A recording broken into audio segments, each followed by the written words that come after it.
Hey guys, this is episode 4 of Whiskey, Wine, and Wellness with Pat Charette. I've had a really good opportunity to get to know Pat over the past probably 4 years. We've worked at a couple different locations together, a couple different fitness facilities. Pat's got a really broad variety of experience. He's not even 30 yet, but he's got 10 years of experience in fitness. Everything from working for himself in a big city environment in Chicago to mid-sized boutiques, to big box gyms. So, a lot of different things that we can pull from here for anybody that is working in fitness to be able to relate some topics to the scale of the business that they're in. So hopefully you'll be able to take away some things despite or regardless of whichever scale of business that you tend to work in. But Pat's one of the more intense individuals that I know, one of the most mentally tough people that I know, and I think you'll probably see that come through pretty quickly in the interview. But Pat goes into, how do you monitor your attitude and what role does your attitude and your effort play into your success, but also the success of your clients and the people that work with and for you and you work for. But also your body language and how do you present yourself in a way that instills confidence in your clients that they can lean on you to be their go-to person for all things health and wellness, which is what they pay you for. So hopefully you can take away some good things from this. But without further ado, we'll jump right in with Pat Charette. Whiskey, Wine, Wellness, episode 4. We've got some delicious options here. We'll go through Pat's credentials as a trainer, what he's done in the fitness industry. But we'll start with getting a beverage rolling first. Looks like we've got Dreaming Tree, also a Pinot Noir. Ooh, very elegant. Delicious. 2018. And then we've got Big Boy, the Viking Honor Highland Park single malt Scotch whiskey. Credit to the Payless Liquor or 21st Amendment Liquors right down the street. Unofficial sponsor of the podcast. Appreciate you guys. Pat, thanks for being here. Yeah. What are we going? What are we drinking today? Definitely the whiskey. Yeah. Whiskey's running away with it. We keep a running total. It's not close. Wine's got 1. You All right. You get some of your wine friends on there. This looks, oh shit. Okay. Yeah, and it's been all male guests, so I'm assuming it'll balance out a later date. Snap. All right, so I've worked with you at 2 different clubs, more big box style, but you've had a lot of experience in working for yourself, working in mid-sized fitness studios, working in big box, so you've seen a little bit of everything. So valuable resource of information, but kind of give the people your background while I pour up, and we'll roll from there. Yeah, absolutely. So I'm originally from Boston. I did a little bit of physical stuff out there, some fitness stuff out there. Shifted into downtown Chicago area probably 2013, February 2013. Worked for a big box gym, worked for a small gym, worked for myself at the same time, then just worked for myself. Shift to Indiana, went into sales. That's how I met Adam, fitness sales with Adam. Did that for a little bit and then still trained some and then transitioned into being a manager of a small gym and training full-time once again. So a bunch of different stuff. Salute. We're going to do it right now. Salute. Not going to let it sit. No. Reckless. Oh, that's nice. All right. Yeah, so a couple of different things. I would say this. My favorite thing is now looking back on it, because I've probably done this for almost 10 years now or so, from Boston to Chicago and now Indiana.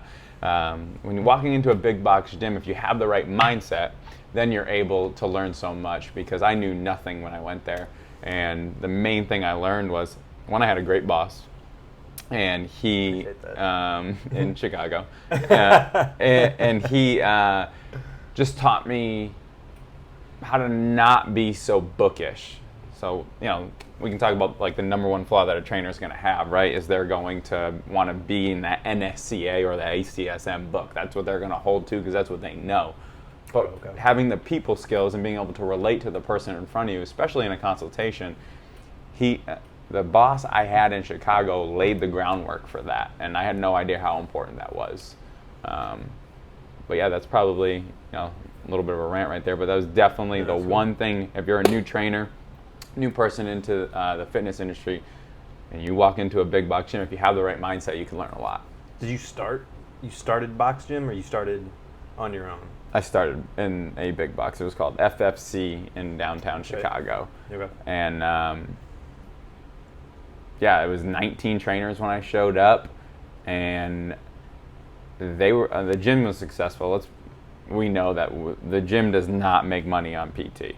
Right. It's all about membership. So the gym was always successful. But the big thing was the people who were there when it opened. It was a 3-year-old gym, and the people who were there when it opened, they were the most successful ones. So they didn't have many people who came in post year one, come in and become successful, make a paycheck, have X amount of customers, clients. Why do you think that is? Because it's hard. It's easy when you're the first ones there, right? You just pick up the people that want a trainer. Yeah, and then after that, it's hard to go in and get through. I don't even know the word, cipher through. Get through. Decipher? Yeah, I guess so. Get through all those Not an people. English podcast. Definitely not. Yep. Get through all those people and find the ones who are going to consistently pay whatever you're going to ask them to pay. Sure. And there's something to be said for being told no on a consistent basis. That will mentally break some people. Yeah, for sure. A lot more people. Yeah, so that's maybe the reason why we had the podcast go this lane more, because everybody talks about, like, when you become a trainer, it's like technical data, like you said, book. Yeah. Book, and like it's almost not. It's definitely relevant, but it's such a small piece of the puzzle too, or somebody's success, because like even if you had somebody just do every time like a squat, a bench, a deadlift, whatever, and you just did like very, very simple movements that like were very novice, but you were amazing at engaging with your people and keeping them motivated. Absolutely. Like you'd be in the top 1 percentile of people. Right, because most people aren't gonna they're not gonna respond to the head of your humerus or your adductors, and they don't care about that. Yep. Right. Just not at all. tell me that what I'm doing right now is gonna lead me towards the result that I hired you for. Yep. It's much more mental than it is physical. So is the inability for people to build their business after a club opens, is it are they unable to capitalize on people that are new that walk through the door? They're unafraid to talk to the people that are already members? Like, what do you think is most at play? Yeah, so I'll relate to being at that FFC club, my first big box gym. A lot of people that were there, they underestimated / my opinion, they didn't want to work the hours that it was going to require. It was my first 30 days there. I was there every single day for no less than 10 hours, maximum of 14, no less than 10 hours. And that was just because if I was the only one there, then I was basically there on day one. They had to give me, that consultation. And that's what it was all about. People don't want to put in that work, or they underestimate how much work it's going to be. And I think a lot of trainers, a lot of fitness professionals, they've been in sports. But I was really used to being told no, or really used to failing. I'm a baseball guy, and I say this to the kids I coach all the time, that you're supposed to fail, right? You're supposed to get out 7 out of 10 times, and you're a superstar, right? That's that common phrase. And that's what I was used to, and that's the mindset I had when I showed up for consultations, because I didn't know what to do.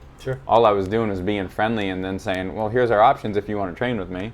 I didn't know how to do anything, and then eventually it kind of clicked over with that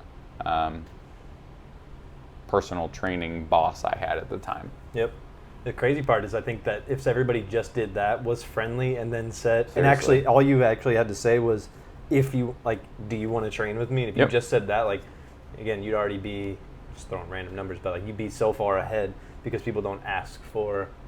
They're scared to be told no. And that's what it comes down to. And that, think about it. We're in Chicago. We're in the financial district. We had Bank of America corporate headquarters across the way. Not poor people. No, it was a great area, and all you had to do is ask and be nice and ask, and that's the way I started.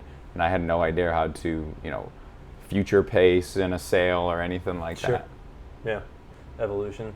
So you said you were willing to outwork people. So where do you funnel that energy to then? Because I think some people might be willing to work really hard, but not necessarily sure how to attack it. So if you're, let's say, like if you, knowing what you know now, got tossed into whatever box gym, Yep. and you're like, I got to make it. Here's my play. Yep. Like, where do I go to?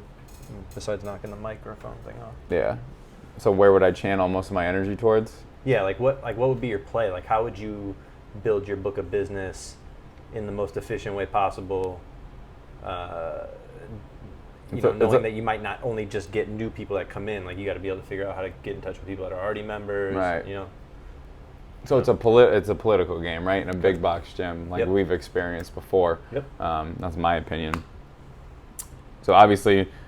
I would make best friends with the salespeople. Yep. If they're the ones delegating where it goes, I have to be friendly with them. I can't just walk in and not say good morning. Right. Play basketball when they want to play basketball. If they're trying to find, a pickup game, or if you're going to lunch, ask them if they need something. So getting on people's good side for sure. That's going to give you an opportunity to get the best leads that walk through the door based on membership. The other thing I would do is, now that I've been in this almost 10 years, I would not be scared right now, and I would be super energized to set up a table and talk to people. Set up a table for body fat or whatever, and don't even talk about body fat. Just an make excuse. make friends. All you're trying to do is get your name out, or do something to be funny. But I would be in the gym way more, setting stuff up to benefit people, and then don't even ask for a name and a number. They'll give it to you when they're ready, because they're going to show up 3 days a week anyways, 4 days a week. Those are the people that you want to be friends with. Yeah. I would do that. I would definitely do the friendly thing with the customer, with the salespeople. And then the other thing that I would definitely try is, I would set up some sort of referral ask. Yeah. Meaning so it's all steps, right? So step 1 is be friends and get the new people that come through the door. Step 2 is going to be, take care of the people in-house. At that table, whatever you want to do, don't even ask. They'll give you their name and number when they're ready. And then the other thing I would do is find a way to do a good job at those 2 things, and eventually you offer something and ask, hey, bring some people if you know them. Mm-hmm. Hey, who do you know that would benefit from this? Not, do you know anybody that would benefit? Who do you know that would benefit from this? Yep. And see what they say like that. And the last thing you can do at the end of the day is go and talk to people on the floor individually. So instead of setting up a table and expecting them to flock towards you, you could go flock towards them. But when you go out there, you don't correct somebody's form. You don't walk up to somebody on this and be like, hey, you're doing this wrong. You just say, oh, hey, what's up? Make a joke. Oh, 135, nice, rock on. And just keep on moving. Make sure you got a name tag on, especially at a big spot. Especially a big spot. Yeah, you want to stand out.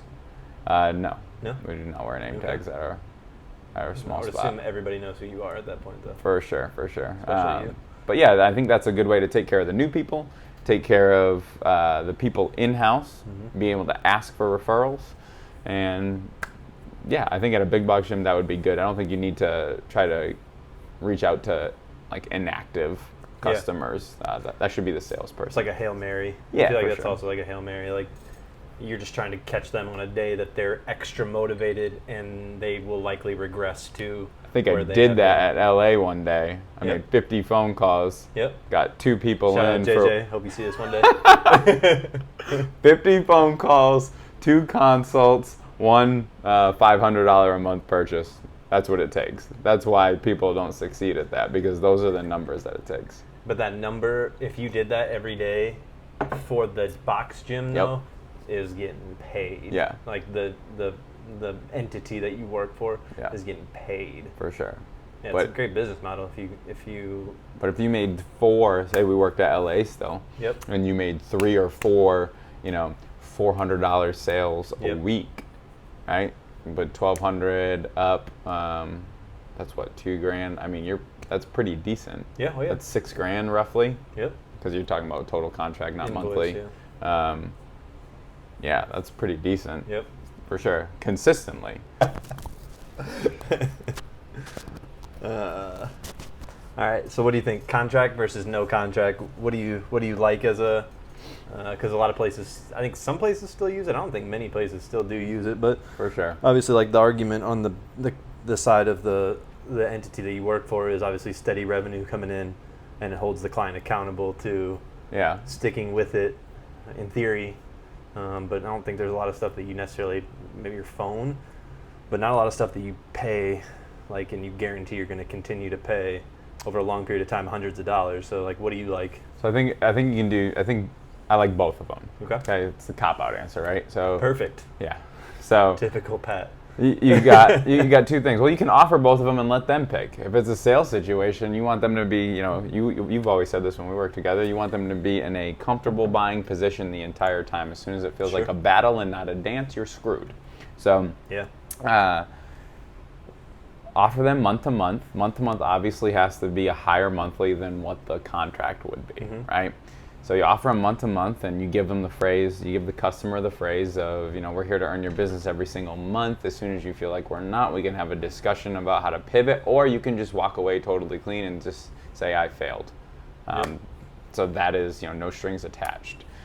From a contract standpoint, the contract works because if you're sitting across from me and you want to lose 52 pounds, okay, we can set up a weekly weight loss goal of 1 to 2 pounds a week. We can pick a number depending on what we feel like. And then you give them a maintenance phase because your body's got to react to it. Sure. Excuse me. So you pick a number of weeks that you can work on, and this is how long the contract's going to be. So it's going to be a personalized contract to you. And then at the end of it, you give them some sort of guarantee. People love guarantees. If you don't lose this weight at the end of this contract, and you do everything I say from a fitness and nutrition and supplement standpoint, then I will continue to work with you for free until you lose that weight. I like that. And it holds them accountable to listen to you, and it holds you accountable to actually showing up and delivering, because at the end of the day, there is a chance that there's free services rendered. Yeah, and to no cost of their own. That's like you pay a flat rate for your outcome, and it takes as long as it takes. Like, because I always tell people too, like, if you could like on a shelf, like, put like pounds lost, and you could just like grab them, and it was that easy, like, people would pay a lot of money. I mean, like, people would pay $1,000 a pound, I think, if you just like, if it was just like guaranteed like that. For sure. But if you could actually figure out a way to do that and make it for $100 a pound or whatever, I think too. And the time is irrelevant, like time of the session. Sure. Like we've obviously come across the objection of, I got to pay $50 for 30 minutes. That's a lot of time. That's a lot of dollars per minute. Yep. And then I said, well, what if it was, I would say, what if it's $75 for the half hour, but you're going to lose this weight and you're going to get your results in, 6 months? Would you still be okay with that? Yeah. Or what if it was $50 for 20 minutes? Would you still be okay with that? Absolutely. You're selling a result. For a new trainer or a new fitness professional walking into the industry, understanding that it's a result, and the minute that you're working with your customer and you're just filling the time, like they're just showing up, you're going to have those people, if you're in the game long enough that you've been with for 10 years, that come in, they got the same shoulder pain. All they want to do is like leg curl and some shoulder mobility and feel great about themselves. Today's a bad day, take it easy on me. Yeah, exactly. Yeah. Like, that's cool, but there's going to be a big portion of your book, of your client list, your customer list, where as soon as you're out of that, vibe of, we're not working on our goal, we're just exercising. We're not training, we're exercising. That's how I'll put it. Yep. Then, you should have that urgency meter going off in your head where you're like, I better do something different. That person will go, for sure. Right, and rightfully so. Yeah, absolutely. Yeah, if you're ever having a conversation with somebody about how much it costs per minute, you're so far on the wrong path of the way you've presented it at that point. Yeah, for sure. And, that's going to come up, and if it does, like I said, say, well, if it's $50 instead of 30, it was 20, would you be okay with that? Because you're still going to get your same result. The duration of the time should be irrelevant. It's pretty inconsequential, actually. Like we talked about the Orange Theory model of like how people really love to be able to walk out and see how many calories they burn, and that's cool. Like, I'm with it. Like, burning calories does matter. But I like it when I run on the treadmill. Yep. But that's not, when they hire you as a coach, that's why I like using the word coach almost more than trainer now, because it's so much more encompassing to what is their mindset when they leave. Because how many calories you burned, even if it was 0, but you could motivate the shit out of them during a conversation. Oh, we're allowed to swear? Yeah, you definitely allowed to swear, for sure. Oh, it's just changed. Half whiskey in. But yeah, if you just motivated the hell out of them and just sat there and talked with them, you probably still win. Like, you For probably sure. still win somehow. You said something about customized contract. Have you ever seen somebody do that where they're like, all right, so you're going to lose 20 pounds, we're going to be this long, and it'll be 16-week contract? I've never heard of that before, but it's a good idea, but I've never heard it. Yeah, it's something that we try to put in with our long-term people online. Okay. So it's definitely a goal of ours to, when somebody has a big weight loss goal, because we've always talked about and we've used in sales at LA Fitness and whatnot, that you should be on a steady state weight loss. Yep. And it's not, if you lose a pound, great. If you lose a half pound, great. If you lose no weight, that's cool. You just can't gain. Yep. As soon as you gain, that's a failure. And for a lot of people, that's a win too, because they came to you in a time of distress where they were going the wrong way. So at least to even put the brakes on gaining is sometimes a win too. Absolutely. And then you just make it customized to them. And I would always say you have a certain number of weeks where you're going to have the weight loss, and you're going to have a much smaller amount of weeks for maintenance to have your body adjust. Because don't underestimate. The worst thing you could do is lose 25 pounds over the course of 10 weeks at 2 pounds would be what, 40? 20, excuse me? 20, yeah. So also not a math podcast. Definitely not. So say, 12 weeks, you try to lose 20 pounds, Yep. or, give them a little leeway of 15 based on what they gave you in their consultation. Yep. But you got to give them some sort of maintenance, because the worst thing that could happen is you lose some weight, and then as soon as you're done working with your fitness professional, the weight gain comes back. All that weight comes back, or The some of it structure comes goes. back, and then it gets mental. Excuse me, and then you start spiraling down. I use fitness professional. You use coach, but we use it for the same reason. Sure. And that's the thing, because I use fitness professional because I work at a small gym. In that small gym, we're gonna train our people. Okay, we're gonna make sure that they answered all their questions, because we're allowed to text. Some big gyms don't let you text your customer, so we can It's text. insane.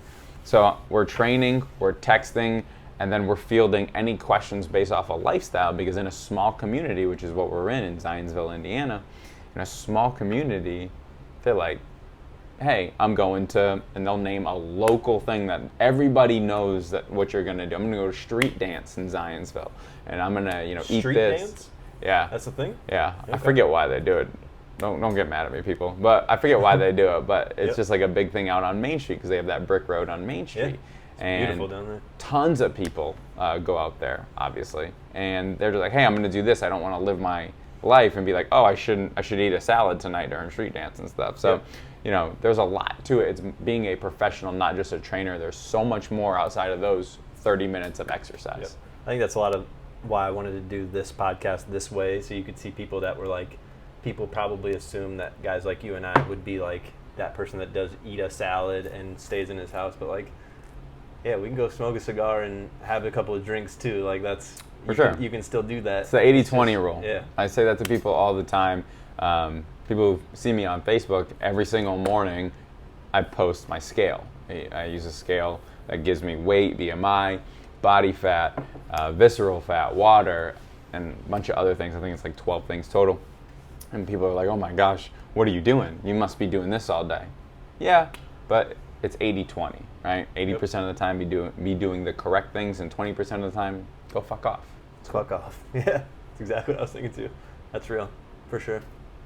So obviously timely, just whatever's in the news recently, obviously still mid-pandemic, I guess kind of on the reopen now.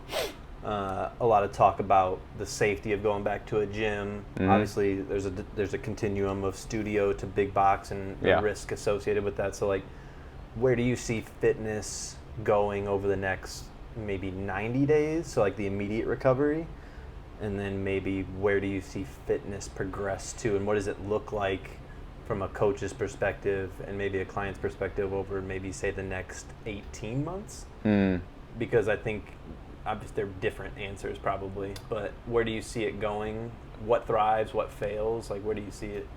Yeah, so that's tough, right? So like immediately, These are all off the cuff too, because he didn't get these in advance. So immediately, I think a small studio is going to succeed because you have a smaller community. It means you can take care of a lot. How much square feet do you have? 40. Okay, 45. 40. We have 5,500. We have 5,500. Okay, so it's a lot easier to be super diligent to cleaning, and we're not a membership-based gym. We're one-on-one all the way up to 4-on-1 personal training.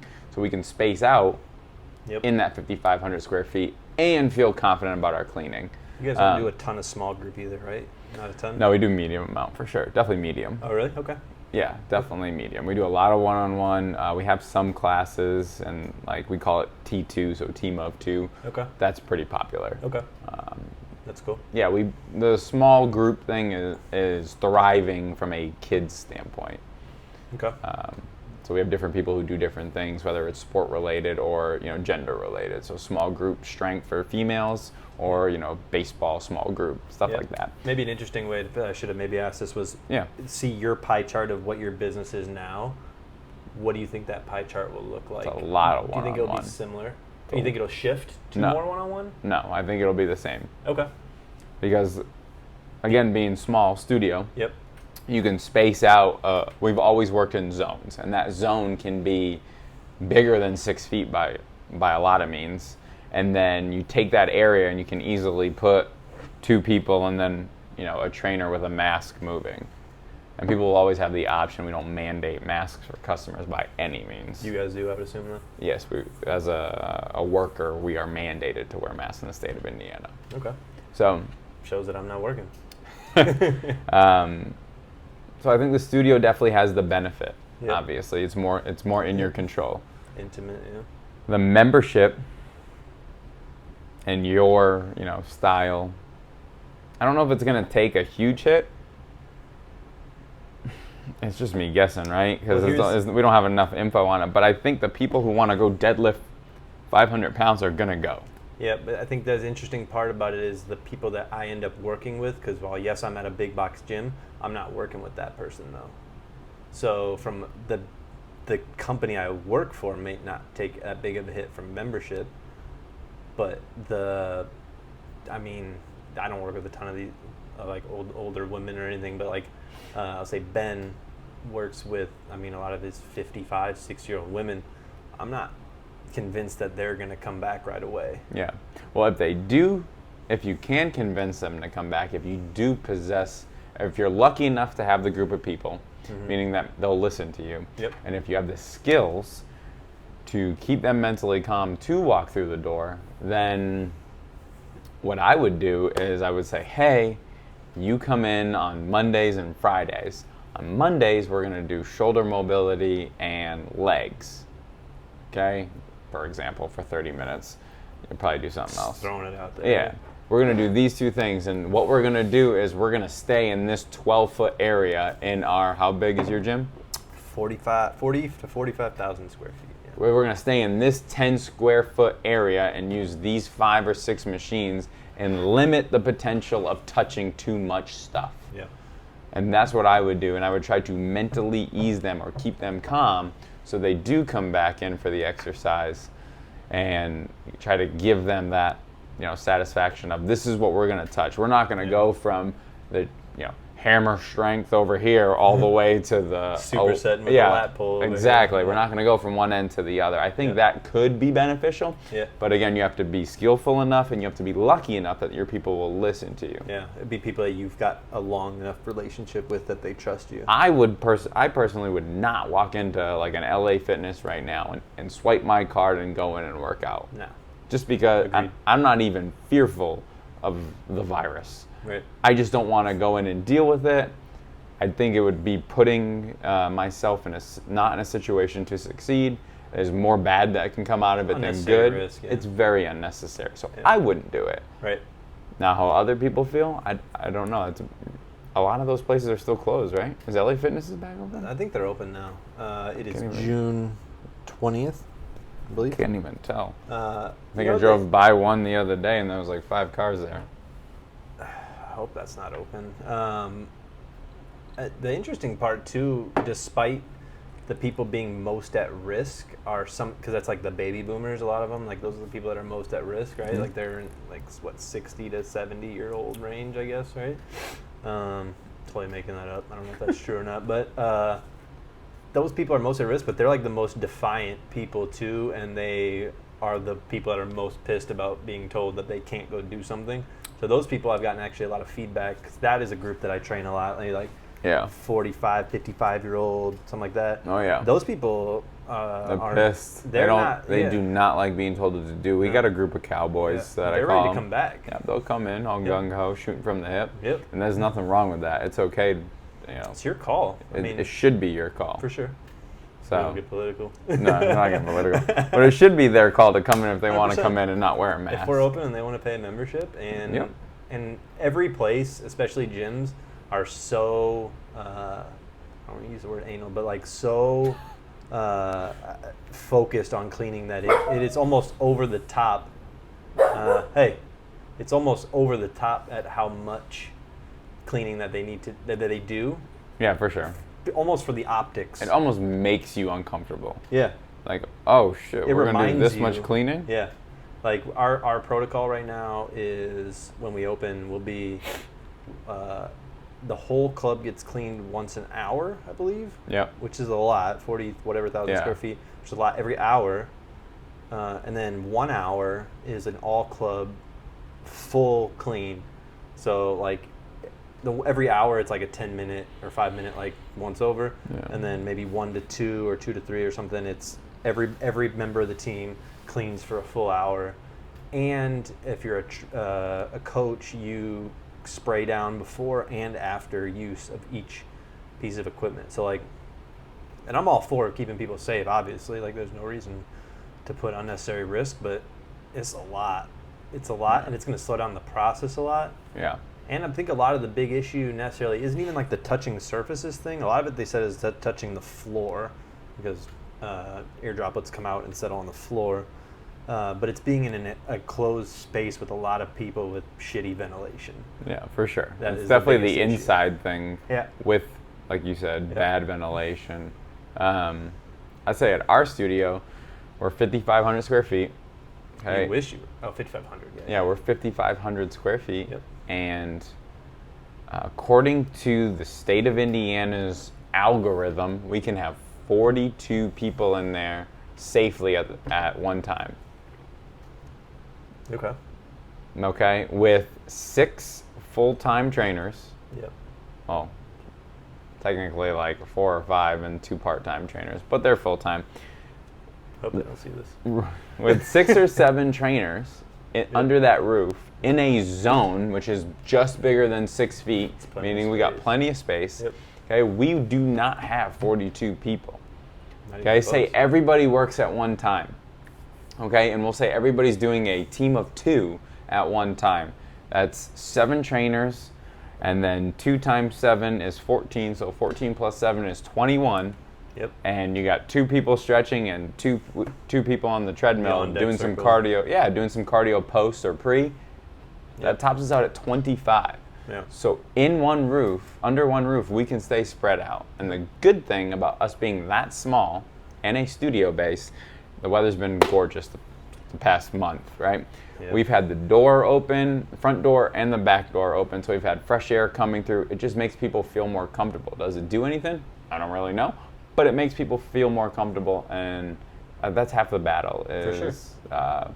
Managing fear. Perception is reality. If they feel comfortable, then they're going to keep coming through the door. Yeah. And I don't know what your guidelines are in regards to algorithm-wise, since you are much larger. I'm not sure But either. we don't even touch it. It gives us a lot of room. A ton. Yeah, because you don't even want to run the risk of, like you said, perception of feeling like it's crowded. Yeah, I don't want anybody to come into the gym and we have 37 people in the gym And in they're our counting. gym. Yeah, and we're allowed to have 42 or 44. That's way too close. Yeah. It's not gonna look good. No, not at all. So I saw some gyms in California are doing, I think they call them pods, but they're doing. They're talking about like plastic separation thing. Yeah. I So- thought that was interesting. It's crude as hell, and they would have to iterate it somehow, but that's an interesting idea.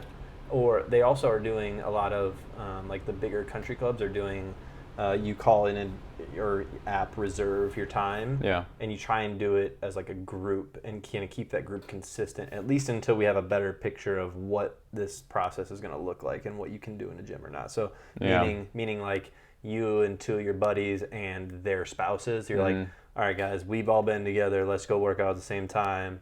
Sure. So you're not mixing 24-page liability. Yeah. So you're also not interacting with more people than you already are, which I think is interesting too. But the pod thing was interesting. It just looked bad because I think they just used like shower curtains. It looked terrible. Like it didn't look cool. Yeah. You know Functional. Yeah, for sure. I think in Cali, I mean, I hear your statement, and I'm not neglecting it, but Cali's warm enough. You could probably just get outside and do stuff. Yeah. I just wonder spatially, like especially if you're like LA or something, like I don't know how that your looks. parking lot or whatever. But that's the dream. So your original question, maybe it's the death of the membership gym. That's probably, I think, most likely. Right? Because a membership gym like LA Fitness, they don't invest in quality people. Yeah. They invest in numbers and massive amounts of people coming through the door. If those shift, you're not going to have the quality person to, get your person to work out online. It's cool that you can pump out a product to do online, but why wouldn't you go to a smaller studio that is focused on quality results with a month-to-month payment, no contract? If you're going to train. Right. Well, even if you're working out, if I'm paying $35 to work out, I could do two things. I could go work out at a smaller studio and exercise with a trainer and actually get results. Because let's be real, most people that walk through the door don't get results, never get results. True. And then, or I could do a $30 app, $40 app like Peloton or something, and get a good enough workout. Again, if I'm not getting results and I'm used to not getting results, why wouldn't an app, it's different at least, be enough? Yeah. So maybe it's the death to the big gym. Maybe it's the death. I agree. I think maybe it's the death of the big gym having personal training.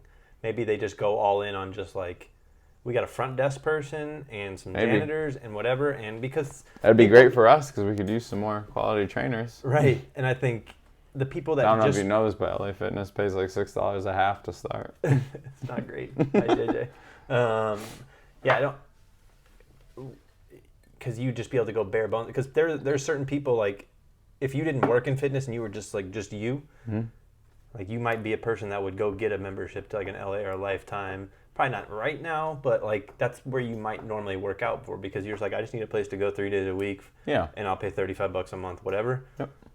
But if you're gonna get a trainer, you're already probably your health is not at its maximum, so you probably already shouldn't be putting yourself at risk. So maybe they just minimize personal training at big box gyms, and that's where the app supersedes it. Yeah, at home stuff will come big too. Because I know Peloton, Nike, they all have body weight stuff, so you don't need weights, which are impossible to find right now. That's crazy, isn't it? Yeah. You can't buy weights. No, you can't. For sure. I think we ordered weights from China and Oakley's showed up to my house. Really? That's real life. Was it like a net gain? I don't know. I don't think... Flip those Oakleys. They were plastic. Okay. Are all Oakleys plastic? These were plastic. Okay. They're not just single plastic. They're Chinese Oakleys. You said it, not me. Yep. So... we'll edit that. You can't get weights right now, but... those apps are going to have body weight stuff, so might as well knock it out there. Yep. And mostly everything, whether it's at home, personal training, if you will, or at home apps, they have a free trial. Yep. So try it out. Yeah, I think the at home fitness stuff will change a lot. I think a lot of this one may be one of the best things that happens to fitness, only because I think a lot of people don't get into fitness, even like if you really know. I'm sometimes, I wouldn't say I'm ever embarrassed to say I'm in fitness. That's not the right word, but you get it's such a watered down industry where just like, I took a half-hour class this weekend and I got my personal, and you just get like kind of lumped in with those, like, oh, you're a trainer. You're probably right. I honestly, those people I think will get weeded out because they won't provide enough value. Yeah. To be a real coach, like people like you and me. I don't know, that's a weird thing to say, I guess, but like people that have been in the game for a long time have figured out ways to provide more value beyond the technical data or the technical instruction that they'll still live on, because they're, I hate the term lifestyle coach, but I haven't figured out something else that's better than that. But like, I'll always use fitness professional. Yeah, that works. So it doesn't matter what it is, whatever's fitness related, you know, that I accumulate or I tie to nutrition to fitness. Sure. Health and fitness. Yeah, but I think the shitty ones will get weeded out because people will find apps. If you're like, oh, you need to tell me how to eat, and you're going to tell me to eat chicken and rice, like. Well, this is what's going to happen, right? So you get your free Peloton, you get your free Nike. You're like, oh, you're all gung ho, you're ready to go. You just bought your new $160 pair of shoes. You're ready to run, ready to rock. $5,000 Peloton. Yep, absolutely. And I have a Peloton. And do you really? Treadmill. Over. Oh, really? Oh yeah. Big screen. It's like running on clouds. It's like this. 35-inch TV. Damn. Running on clouds. Shit, I'm coming over. Yep, for sure. Let's go. People are going to do all that. They're going to like it. They're going to pay 1 month, maybe 2 months because it's cheap. And then they'll be like, do I really need this? Because what's going to happen, fitness is there. Maybe even nutrition's there. Maybe they give you some diet to do. Yep. But what are they going to miss? The accountability. That's everything. Okay, and it's even harder at home than going somewhere. Infinitely because harder. there's way more excuses, way more objections at home. So they're going to need an at-home trainer just to keep them accountable, because if they have the best fitness plan and the best nutrition plan, it doesn't mean anything if you don't do it. That's where the accountability comes in. What do you think about in-home sessions? So like mobile, I've seen that be maybe Like some of that flares up. In like person or video? In person, I think you have a van. Like this is like locally this might be rough because you'd be like 6 months out of the year, it's too damn cold. But like you just have a van. I don't think so, though. You don't think so? I don't think it's too cold. Yeah, maybe not. I don't know. A lot of people have garages. I think van would be interesting. I've thought about this before. If people just go out and be like, all right, let me get 15 grand together, let me get a van and put 5 grand worth of equipment back here and just roll around and do sessions. I think that. What do you think of that as a business model? I like it because it's super cheap overhead. That's the whole thing, right? How do you limit overhead? Yep. It's super cheap overhead. You pay an extra $5 to $10 per session for gas.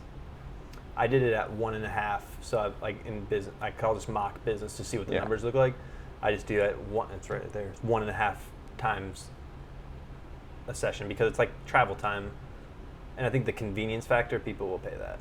But anyway, whatever it is, a premium. Sure. And if you get into like a really sexy model, then you start at 2.5 instead of 1.5 per. I think you could on also the session do unlimited price. head count in the 1.5 too. Sure. So you can lump your whole fat squad in there. Whatever. Yep, Cool. for sure. But you could do 2.5 on a session price, and then say, hey, if you sign a 3-month contract, it's 1.5.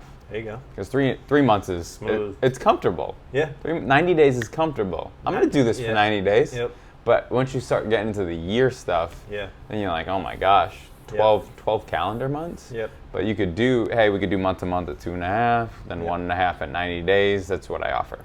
I like them being able to put them in a situation where they can save themselves money by committing to themselves. They need it. A lot of people think it's a sales tactic, but they need it because that accountability, and like I just said, the accountability at home is even harder. It's huge, yeah. I think the way I've ever worked out numbers on that, it would have to be probably, to be really scalable, it would have to be an element of a brick and mortar business, maybe not a standalone. I think it would be tough to do van as a standalone business. Because I don't know.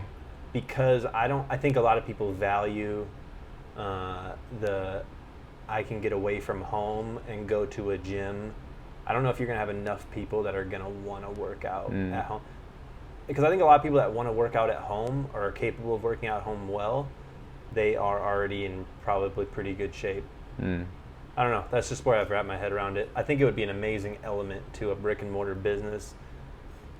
I think you'd have a hard time scaling it unless you had like multiple vans. Like, you know. Let's look at it like this, right? Okay, so if every single most qualified fitness professionals that start training, what do they want to make? Everybody that transitions wants to make, $100,000 a year, 10 grand a month. That's kind of those two numbers that they transition to. The 83 or the 10 grand. 83.33. 83.33 or the 10 grand a month, right? So I think you can scale it with one van. Think so? For sure. You gotta be charging like a legit $50 to $60 rate. That travel time's gonna be tough. It is gonna be tough, but what you do is, okay, you never start a business on a loan from a bank. Okay? You can't do it because then you're just handcuffed if you fail. And 95% or 90% of businesses fail. Yeah. Right? So what you do is you have enough cash to get you started. You offer a 21-day intro. And then during that 21-day intro, you need to be good enough, meaning you're starting your own business, you're not working for somebody. You need to be good enough to position yourself to every time you go to a location, it's now 2 people. Yeah. Or like in Indiana, I drove from Zionsville to here, and I drove by like on one road maybe 3 or 4 gated communities. Oh yeah. So how many times was that, Bo? How many times can you... Hey. That's a good boy. How many times can you go into that gated community and get 8 people? That's where you can really, hit the head. Yep. Or, the biggest houses in those 16th? Yeah. Oh. I think 106. One of them. That's even better. I think at the end of those gated communities are cul-de-sacs. That's where the best houses are at the end. You can use the cul-de-sac. Yeah. You can use the grass when it's nice. You can use outside, and then you can pick somebody's house to go into. Yep. Or you go 4 and 4 if you're uncomfortable with the numbers, but you're saving on gas, you're saving on travel and mileage. I think if you do it right, but initially you have to just give everything and then work it into the paid. Yeah. Just like any business. You always have to give it away for free first. Okay. So maybe transition away from COVID a little bit, and you touched on this a little bit with your journey. Advice to people starting out, like let's say you maybe just got your kinesiology degree in May, you're going to come into a weird environment, job environment as a whole, but especially in fitness. Good luck finding a job in fitness now. I mean, unless you're a manager. Well, everybody's probably looking. You're saying you got to make any money if nobody walks through the door on a big box gym. Right. I can't wait to see what they find like turnover numbers for big box gyms end up like. It's going to be a bloodbath. We had an interview the other day with 3 people. 3 people in the same interview? Yeah. Oh wow. Any people I know? No, nobody you know. Okay. One was from LA. One. Which one? You don't know. Which LA? Sorry. That's my bad.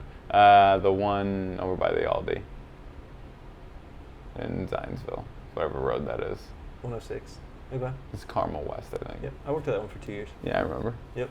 And then like a newbie, and then another sort of newbie into the fitness game. Yep. So what advice are you giving them? But people are looking, because then we got another. Trainers are looking. Trainers are looking. Trainers are looking because we got another email, 24 hours later, and we had one prior to that couldn't make it. So we've had 6 people since we've reopened apply. That have never applied before. We've had 2 or 3 people who have applied before that we've already gone through some of the process. So people are looking, and I think the studio feel is way more attractive. If we could 100%. Lower our overhead, I feel like we'd be able to just thrive. What do you mean? Like your rent and stuff like that, or what? Yeah. Yeah. Because I'd say we're like 85% full. Okay. We're 85% full, and then whatever we've gotten from state and feds in regards to the COVID situation helps out tremendously. Sure. It's like we've always had money in the bank as a company, so we're not dying by any means. Yep. But it's not trending positively like compared to where it was in January, I'm sure, or whatever. Like. Everybody's taking some hit. Right. We've taken a hit, but it's trending positive, meaning now, like it's on the climb. The V-shaped recovery. Correct. Yeah. And we've had other things happen in the business, that had nothing to do with COVID. So we're transitioning up back to the peak that we were at prior. Okay. But we've had people apply, and I think the studio feel is super comfortable and when it doesn't even compare to COVID, just because we're able to have the person in charge, the decision maker is there all the time. That's not always the case at a Lifetime or an LA. Oftentimes not. Right, so I think that's attractive. So we've had several people apply, new people and people who have applied before. What I'm saying to those people, the people that I would like to be on the team, or even a new trainer at any sort of big box gym or whatever, I don't know if I have 3 things, but in regards to anything, It doesn't have to be 3. whether I'm coaching baseball or teaching somebody on the come up on how to be a fitness professional, is it just comes down to attitude and effort. I've used that a million times in our lifetime. That's a pat answer. I love that. That's a patism. It is. You got to have a good attitude coming in every day and leaving all your baggage at the door, because it's not about you during your 30-minute session. It's not. The person's paying, $30 all the way to $50 for that half hour. It's not about you. And having a good attitude, meaning you come in and having the understanding that you don't know everything. You may know some stuff, but know your place on the totem pole. Like if somebody's been there for 3 years, they're running stuff, they're billing a certain number, everything's going well, they've helped other people bill a certain number, and they've helped that company and that brand stay up, and you walk through the door and you think you're the bee's knees? Nah, dude, come on. Yep. You have to be humble enough. That's part of the attitude standpoint. You have to be humble enough. And then the effort-wise is just working all the time. Don't be taking vacations right off the bat. Don't be, not asking, if you see somebody, we mop our own floors. If you see somebody mopping the floor and you got nobody to train and there's nobody else in the studio on a Friday, walk over and ask to help. Let me pick that up. Yeah. That's some effort. That's part attitude too, but it's effort. Yeah. Attitude and effort. Having a good attitude, understanding you don't know everything, and then even if you're bad at something, you're willing to listen to the person to your left and to your right to be better, potentially be better, and then effort, you just got to try to be the hardest worker in the room. Yeah. I think a lot of the people that make it in this environment, the people that are new, are going to be so set up for when things are good, because if this is where you cut your teeth That's a good point. in a year, the next 6 to 12 months, and you can build a following or build a level of relevance behind your personal brand, and once the things turn around and money's flowing in the economy much more, I mean, you're going to be it's probably a really good proving ground for a lot of people, and hopefully keep a lot of people out that don't belong. Yeah, because if you can be successful now, you can definitely be successful 100%. in a year, right? 100%. So no, that's cool. Other thing I heard recently was the effect on CrossFit business model. Oh, because it's group? Because it's a group. Yeah, I totally omitted. We talked about this. I don't think it was last time, but two. I thought you were going to talk about Glassman. Old dude's statement. Yeah, that hurt. That hurt CrossFit a lot. But it doesn't hurt like the individual locations, obviously, because they're just paying CrossFit X dollars and saying high five. Right, we can call ourselves CrossFit. Cool. Sure. But yeah, destroying CrossFit. So Jason Khalipa is a pretty popular dude, right? Yeah, I've used his app several times. Yeah? Yep. Is that AMRAP dude? He's AMRAP, and then his app is NC Fit, and he has clubs out of NC Fit. Yep. So I saw an interview with him, and he was talking about how much the average CrossFit owner brings home a month. Mm-hmm. I didn't see this or hear this. What do you think that number is? I have no idea. I'm scared to guess. I need you to guess. Oh, the average CrossFit owner brings home a month gross pre-tax. So what they bring to their family. Yep. I'd say brings home $4,000. That's really good. That's the high end. Okay, that's the high end. That's the high end. $2,500 to $4,000 pre-COVID. Oh my gosh. Right. So, point being that there's a heavy group of people that run several CrossFits really successfully, but the low-end neighborhood CrossFit box was already struggling. Really? 25. I mean, these are his numbers. No, I believe him too. I don't know the person, but he seems like an intelligent guy. Yep. What? Well, first of all, how are you going to make that more than? Well, why? Why is it? Well, I mean, because their memberships are expensive. 100 to 150, sometimes higher, 200, but let's say 200. Like, how many people, if you've got like a 1,000? If I wanted to go to a loal CrossFit in Zionsville, Indiana, there's 2 of them there. Yep. I looked at it before. If I wanted to go twice a week, every Tuesday and Thursday when I had time, I think it was like $160. Really? For a 2-time-a-weeker. How many members do they have? like I have no idea. That's the question, right? So if you watch them on Instagram, you start counting and doing those numbers, and then you start factoring in the square footage. I've done this before because some of those places are in really new buildings. Yep. You start factoring in the square footage. You're like, where's the money coming how the from? hell does it work? Right. Because if you've ever actually tried to look at money and like if you've ever considered putting your own fitness facility together, It's you know expensive how tight just for the margins floor. are. Yeah. Margins are tight. Hey, nothing's happening.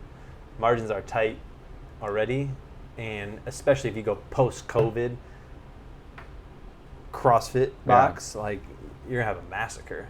Like, how are you gonna make any money if you're gonna because if you've got to go 6 feet between people and you've got to cut class sizes, so you've got to add more classes in, so you got to pay more instructors, and each class is less valuable. I just feel like you're gonna have a bloodbath with CrossFit and all the negative press they're getting. It's gonna be a tough time for CrossFit. So if you're super successful CrossFit, it's gonna be tough because you're gonna have more members, right? Mm-hmm. Not more members now than before, more members in general. Yeah, totally. Than the other CrossFits, right? Yep. If you have a medium CrossFit, this is your sweet spot. Probably. Because you can have a medium-sized class and you can offer small group personal training even at the same price. Yeah. Maybe $5 more. People won't blink at $5 more. Shouldn't. They shouldn't at that rate. And then the low, small CrossFits will probably just die. A lot. Yeah. But the medium spot is where they can thrive because you're not really paying that much more for the trainer, the coach. Yep. And you can take the customer, keep the same revenue coming in, and put it towards, whatever you need to put it towards, but you're going to have the same sort of customer coming in, paying the same amount, and you won't have to pay the trainer more. That make sense? Yeah, hopefully. So that medium CrossFit might thrive right now or do the exact same. And that's not even counting if they didn't get any state or federal PPP, help. Yeah, I guess long term. Yeah, for sure. Big ones are going to be tough. It's going to be they're going to be destroyed. Dead. I guess big any ones, small business period. Really, big ones will struggle because you're going to have to pay more. Because you're going to have too many members. You're going to be too good. You're going to have to spread out the classes throughout different and pay more instructors. Again, I don't know how many CrossFits are spread out through the states, but a lot. If they're warm, if it's warm climate, get them outside right now and get over this hump. Yeah. Survive. There's a lot. There's more CrossFits than I realized. I could only imagine. There's even just up here. Oddly, CrossFit Westfield. Are you familiar with? I'm not. Well, they're up near. Like 32, 31 area, kind of up there. And they, this is random, but they moved to Carmel because it was more cost effective. And I was like, how is that possible that it's cheaper? Interesting. Being Carmel. This video is brought to you by UberFit. Looking for a fitness program that works for your busy life? UberFit is the premier on-demand fitness solution for Carmel and northern Indianapolis. UberFit coaches bring the gym to you, offering a full health club experience and equipment package, including free weights, squat rack, conditioning equipment, and the guidance you need to perform at your best. Prefer a more traditional gym experience? Schedule a time at UberFit's private studio in downtown Carmel. Make fitness fit. Visit uberfitindy.com to schedule your day one today. A really good fitness professional, coach, whatever you want to say, type of person you'd let your mom train with, person you'd hire. It's a good sentence. You let your mom train with. Yep. You'd use that in sales. You could. Yeah. I might have one. I would recommend this to my wife. If you were my wife, if you were my mother, I would recommend this. Yeah. It's good. I like that. So what would you look for? 3 qualities? That would be most important. For sure. Definitely attitude and effort, and you can gauge that right off the bat just by the way somebody handshakes you or elbow bumps you nowadays, right? So definitely attitude and effort around there, and I spoke about that prior. If you're looking for specific things that I'm looking for in an interview, it's a couple things, right? So body language, don't put your hands in your pockets. It's a terrible look, especially on an interview. Hands in pockets. Make sure your shirt's tucked in because, again, I use the term fitness professional, not trainer. I mean, carry yourself as how much that you feel like you're worth. Okay, are you worth $30 or are you worth $100?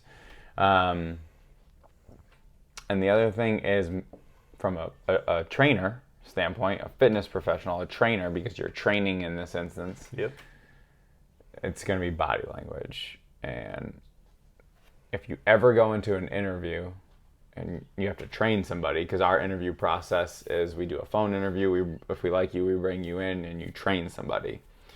And that's where the hands in the pockets things take over. That's where the tucked in shirt tucked in takes over. And the other thing is body language. And if I'm sitting there just like count 1, 2, 3, all the way to 10, okay, anybody can do that. But like if I'm moving and like, all right, we're gonna do TRX row, and I walk up to you and I put my hand on your shoulder and say, hey, shoulders down.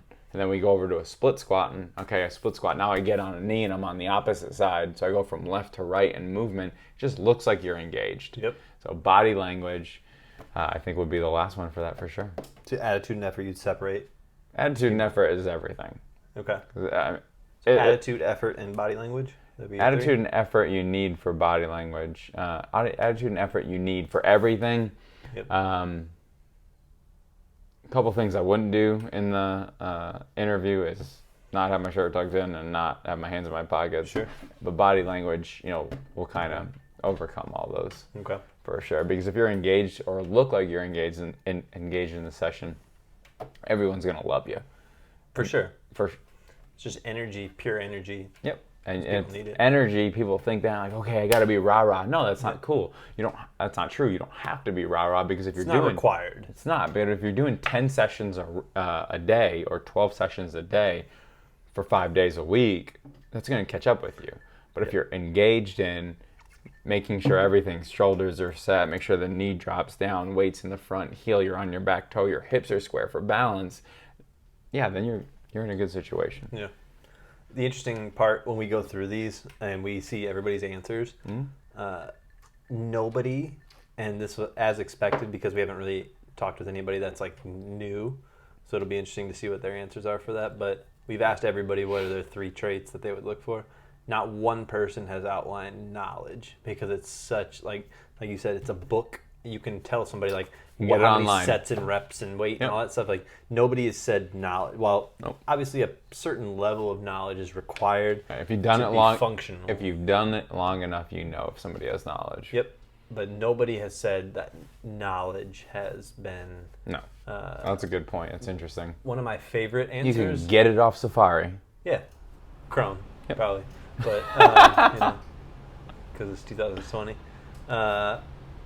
One of the best answers I heard, Earl, I don't know if you know Earl or not, but, and he said Q bag nice, but meaning you're able to effectively cue a person to do what you want them to do through words. I thought that was a really good answer, because some people, like you tell people to squat, or you tell them to do a hip hinge and they just like bend at their knees, and people are just like throw their hands up and get frustrated, and like to have like a bunch of different ways to get what's in my head into your head for sure, and move your body in that way. That's like a multi-step process that for a lot of people is unbelievably complicated. Right. And I've done this for a little bit, and I've listened. I have a good attitude going into it all the time. Meaning, like, I don't think I'm the smartest person in the room, and I don't expect to be. So I've listened to people who are smarter than me at certain things and kind of pulled in a couple of those sentences, bullet points, and made them my own. Yep. So there's going to be 2 types of learners. The feeler and then the listener. So like if I say, hey, put the weight in your heel on a split squat. Okay, so feet are stationary, put the weight in your heel and push off on your front heel. That's what they're going to register on. Yep. And they're cool with that. Hey, put the weight on, if you're doing a regular squat, put the weight in your heels and the weight on the outside part of your feet. That way your knees don't bow in. They will register in that. Then you're going to have your other group of people. Well, that doesn't make sense. Okay, and that's just the way they're built. Sure. So if you do a hip hinge, you take a band and you wrap it around their waist, and as they start to bend their knees and squat more, you pull it back. So that means their butt has to elongate backwards. Yep. So you're going to have those 2 types of people, and it's your job to figure out what they do best, and that's what I meant prior when I say, from an attitude standpoint, it's not about you. Yeah. Whatever that person needs, you need to give them. I think a lot of people think that most trainers are very like self-centered, selfish people. For sure. But the best ones are the opposite. Yeah. Because they live for their clients. Because you're on call all day. Yep. All day, every day for whatever, and it's psychological, nutrition, fitness, all that stuff. So. For sure. I agreed. What else? What do we got? Where can the people find you? Where can they find me? Oh man. Well, we're not going to give out cell phone numbers. I'll put it in the details in the comments section. Simply put, I work at Body Outfitters in Zionsville, Indiana. We have a location in Carmel, Indiana. And yeah, I'm simple Patrick Charette on Facebook. That's pretty much it. Cool. Keep it simple. Appreciate it. Appreciate It's you. a good whiskey. Pleasure. It's technically Scotch, I think. Scotch. It's a Scotch, I guess. I asked for whiskey, but this is what they gave me. Scotch malt whiskey. It's good. It's a Viking. It's for my people. My Danish. You actually watched that show.